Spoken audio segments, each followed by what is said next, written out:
नवी मुंबई आंतरराष्ट्रीय विमानतळाचं लोकार्पण 30 सप्टेंबरला होणार नसल्याचं वनमंत्री गणेश नाईक यांनी आता स्पष्ट केलंय।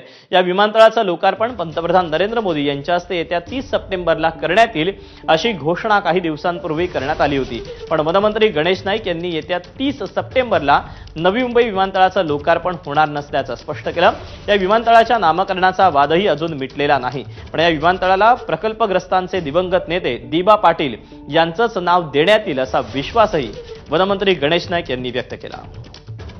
दिबा पाटील यांचं नाव या एअरपोर्टला देण्याचं माननीय मुख्यमंत्री देवेंद्र फडणवीसांनी सांगून तशा प्रकारची संमती झालेली आहे। केंद्र सरकारकडून त्याला अंतिम संमती आल्यानंतर या एअरपोर्टचं नाव दिबा पाटील आंतरराष्ट्रीय विमानतळ असंच राहील असा माझा विश्वास आहे। 30 तारखेला उद्घाटन होणार आहे का? त्या 30 तारखेला उद्घाटन होणार नाही। जेव्हा केव्हा होईल त्याच्या अगोदरच या गोष्टीचा निपटारा करावा अशा प्रकारची आमची मागणी राहणार आणि ती करून घेऊ।